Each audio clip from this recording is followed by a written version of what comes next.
नमस्कार जय सद्गुरू मित्रांनो, आज आपल्याला काय बघायचं तर आपल्याला बघायचं आहे संयुजा. ठीक आहे, संयुजा आपल्याला बघायची. तर ही संयुजा बघताना पहिल्यांदा आपल्याला काय करायला लागेल की थोडंसं इलेक्ट्रॉन सनरूप पण असते ते आपल्याला पाहावं लागेल. म्हणजे कसं असते बघा, आता थोडक्यात आपण उदाहरण इथं घेऊया क्लोरीनचं. ठीक आहे, क्लोरीनचं किती असते रे सनरूपण 17 असते बरोबर ना, आणि सोडियमचं किती असते 11 असते. तर आता ह्याचं दोन उदाहरणं घेऊन आपण जरा समजून घेऊ की नेमकं आधी बेसिक कन्सेप्ट लक्षात घ्या तुम्ही. कसं असते, प्रत्येक जे अणू आहे तिची रचना असते बरोबर. केंद्रक असतो, परत त्याला कक्षा असतात. मग ते कक्षा कशावर ठरतात तर ह्या समरूपावर ठरत असतात. आता 17 आहे. आता 17 म्हणजे पहिल्या कक्षेत किती असतात रे 2. त्यानंतर अष्टक पूर्ण होतं म्हणजे मॅक्झिमम 8 असतात. त्यानंतर मग 8 असतात. पण आता इथं 17 दिले, मग 8 आणि 2 10 आणि 1 7 17 एवढंच थांबणार बरोबर. ह्याचं पण सेम तसंच राहणार, ह्याचं पण सेम जवळपास तसंच काहीतरी राहणार. ही तिसरीची मला वाटत नाही गरज.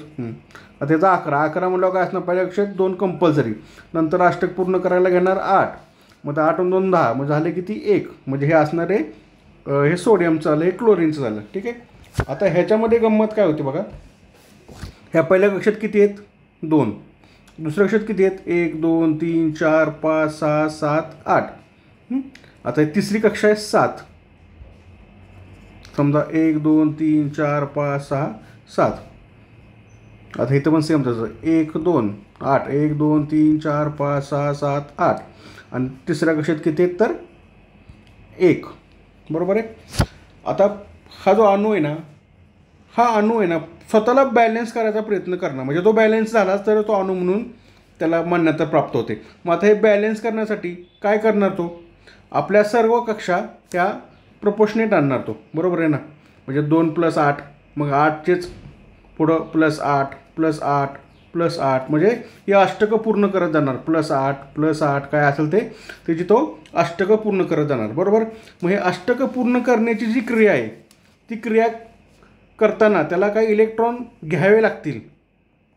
ठीक आहे, आणि काही इलेक्ट्रॉन त्याला द्यावे लागतील तरच पूर्ण करेल ना.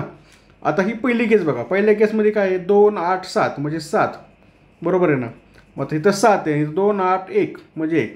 म्हणजे ह्याला पण इलेक्ट्रॉन द्यावे किंवा घ्यावे लागतील, ह्याला पण इलेक्ट्रॉन द्यावे किंवा घ्यावे लागतील. आता क्लोरीनला इलेक्ट्रॉन द्यावे लागतील का घ्यावे लागतील. आता किती आहे 7. मग ह्याला अष्टक पूर्णसाठी किती कमी पडतात तर 1 कमी पडतो आहे. ह्याला किती कमी पडतात तर 7 कमी पडतात. मला एक सांगा की पहिल्या मजल्यावरनं 7 विटा खाली नेणे योग्य आहे का खालून 1 वीट आणणं सोपं आहे. तर कधी पण खालून 1 वीट आणणं सोपं आहे. म्हणजे तुम्ही 1 घेऊ शकता ना, खालून वीट आणायची म्हणजे ह्याला 1 घ्यावा लागणार. म्हणजे 7 + 1 ह्याला घ्यावा लागणार 8, कारण ह्याला ते सोपं पडतं आहे. ह्याकडं 7 आहेत ऑलरेडी, मग ह्याला घ्यावं लागणार आहे 1च. त्यामुळे 7 + 1 8 क्लिअर करणार बरोबर. आता हा 1 आहे बघा. आता ह्याला खालून 7 विटा आणणं सोपं का आपली 1 घरातली वीट खाली आणून ठेवणं सोपं. तर त्याला घरातली 1 वीट खाली आणून ठेवणं. म्हणजे हा काय करणार, हा 1 देणार कोणाला तरी. हा 1 दिल्यामुळं काय होणार, इथं होणार 0. मग हे 0 गेलं कट झालं. म्हणजे हे 7 2 + काय अष्टक झालं, म्हणजे हा बॅलन्स झाला. इथं +1 आला 8, म्हणजे हे झालं 8. मग हा बॅलन्स झाला. कळलं. म्हणजे काय द्यावे लागतात तर काही घ्यावे लागतात.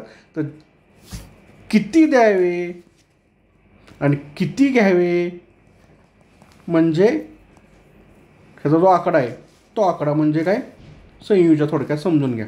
ठीक आहे, तर अशा पद्धतीनं आपल्याला ह्या गोष्टी समजून घ्यायच्यात. आता हे समजल्यानंतर संयुजा म्हणजे काय आपल्याला आता जरा बऱ्यापैकी लक्षात आलं असेल. तर आता ह्या चार्टचा आपण वापर करून आपण काही प्रश्नांची उत्तरं देऊ शकतो. ठीक आहे, ह्यात पहिल्यांदा काय येतं, कोर इलेक्ट्रॉन म्हणजे काय बरोबर आहे. कोर इलेक्ट्रॉन कसं काय कॅल्क्युलेट केलं जातं. त्यानंतर काय येतं व्हॅलेन्स इलेक्ट्रॉन, म्हणजे याला काय म्हणतात संयोजी इलेक्ट्रॉन. त्यानंतर काय बघायचं आपल्याला संयोजी बरोबर, संयोजी किंवा संयुजा किंवा संयोजी. ठीक आहे, चौथं आपल्याला काय बघायचं आहे तर तो धातू आहे का धातू आहे ते पण कसं काढायचं, म्हणजे मेटल नॉन मेटल, आणि त्याच्यावर चार्ज कोणता आहे चार्ज. ठीक आहे, आता या गोष्टीची उत्तरं द्यायच्यात एकदम सोप्या पद्धतीने सांगतो. आता इथं बघा 2 + 8 + 7. ठीक आहे, 2 + 8 + 1 अगदी शॉर्ट व्हिडिओ बनवला आहे, पण तुम्हाला समजलं तर ठीक आहे, नाहीतर आपण डिस्कशनमध्ये हे करून घेऊ. आता मी पण खूप गडबडीत बनवतो आहे, काय जर मिस्टेक झाली असेल तर मला तुम्ही मेसेज करा. आता बघा 2 + 8 + 7 शेवटची कक्षा सोडून द्यायची. ठीक आहे, ही 7 कक्षा सोडून दिली, राहिले किती रे? 8 + 2 10. काय आहे? Core electrons. शेवटची कक्षा सोडून ज्यांचा अष्टक पूर्ण आहे त्या कक्षांची बेरीज 10. ठीक आहे, इथं पण किती आहे रे? 10. ओके 10. सर म्हणा सगळ्यांची 10 असते का? नाही. आता समजा ज्यांचं 35 आहे त्यांचं कसं होणार? 2 + 8 + 8 8 8 18 18 आणि 8. ठीक आहे, 18 8 3 24 26 26 आणि हे राहिले किती? 9 म्हणजे 8 + 1. मग आता हिंचं कोर किती येणार? शेवटची सोडून एवढं, मग यांचा कोर इलेक्ट्रॉन एवढं येणार. हे उदाहरण म्हणून तुम्हाला सांगितलं. ठीक आहे, ठीक आहे. कोर इलेक्ट्रॉनच्या शेवटची कक्षा सोडून जेवढे काय इनर कक्षा आहेत त्या सगळ्यांची बेरीज म्हणजे कोर इलेक्ट्रॉन. आता व्हॅलेन्स किंवा संयोजी इलेक्ट्रॉन्स म्हणजे काय? आता व्हॅलेन्स म्हणजे काय येतं? संयोजी, बरोबर आहे. तर आता संयोजी इलेक्ट्रॉन काढणार कसं तुम्ही? तर संयोजी इलेक्ट्रॉन म्हणजे काय? जो राहिला तो म्हणजे शेवटची कक्षा, जो बचाव हुआ म्हणजे किती? 7. ह्याचा 7, ह्याचा किती? 1. ठीक आहे, आणि इथं खाली आपण उदाहरण घेतलं त्याचा किती? 1. म्हणजे बचाव हुआ मग शेवटची कक्षा म्हणजे व्हॅलेन्स इलेक्ट्रॉन संयोजा किंवा हे काय असेल तर तुम्हाला ते मांडायचं, बरोबर. मग ह्यात शेवटची कक्षा कुठली आहे? 7 आणि ह्याच्यामध्ये 1. मग हे काय राहिलं? 7 आणि 1, बरोबर आहे ना. मग हे जो का शेवटचा राहिलेला आहे तो म्हणजे संयोजा इलेक्ट्रॉन्स, बरोबर आहे. त्यानंतर आता आपल्याला काय बघायचं आहे? धातू आता आपल्याला बघायचं संयोजी किंवा संयोजा कशी काढायची. आता संयोजा कशी काढायची? एकदम सोपी असते, बरोबर आहे ना. आत्ता आपण सांगितलं किती द्यावे लागतात किंवा किती घ्यावे लागतात. आता इथं किती द्यावे लागणार? तर 1. आता हे जर म्हणजे 7 म्हणजे किती द्यावे लागणार? 1. म्हणजे ही जी संयोजा किती असणार आहे? 1. ही जी किती असणार आहे? ही जी किती असणार आहे? तर आता इथं थोडासा बारीक फरक आहे बरं का. आता ही जी 7 येत नाही, आता इथं थोडा बारीक. आता तुम्हाला लक्षात घ्या, तुम्हाला कोर इलेक्ट्रॉन समजलेलं आहे, तुम्हाला व्हॅलेन्स किंवा संयोजी इलेक्ट्रॉन समजलेलं आहे. आता तुम्हाला संयोजा धातू आणि चार्जेस, त्यावेळी कोणते कोणते चार्जेस आहेत हे आपल्याला ठीक हे करायचं थोडंसं. आता मी एक काम करतो, मी थोडंसं हे जरा वॉशआउट करतो म्हणजे तुम्हाला सगळ्यांना लक्षात येईल. ठीक आहे, आधी सगळं पुसून घेतो, पूर्ण पुसून घेतो. हे 2च उदाहरणं ठेवूया. ह्या 2 उदाहरणावरून तुम्हाला मी बरोबर ते सांगतो. आता इथं गफलत करू नका संयोजा काढताना, कारण इथंच आपला थोडासा प्रॉब्लेम होऊन जातो. ठीक आहे, आता बघा, आता क्लोरीनचा आपण करू. इथं क्लोरीनचा काय करू? हा सेंटर घेऊ. आता हे एक इनर सर्कल, हे 2. तर पहिल्याला किती असणार? इलेक्ट्रॉन 2, बरोबर ना, कारण की इथं 2 + 8 किती असणार आहे? 7. मग तिसऱ्या राऊंडला आपण इथं आत घेऊ छोटासा.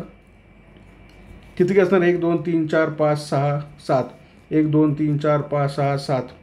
इथं 8 असणार आहे, ते 7, बरोबर आहे.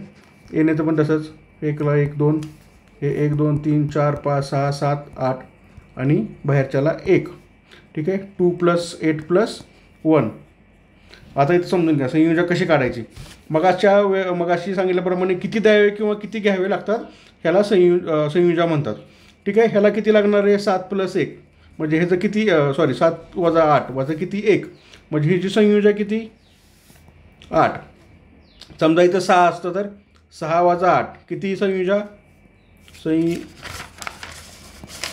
संयोजा किती हिची? 2. ठीक आहे, हे थोडं जरा माझं ते लिहिण्याचं येतो जरा पेन प्रॉब्लेम होते.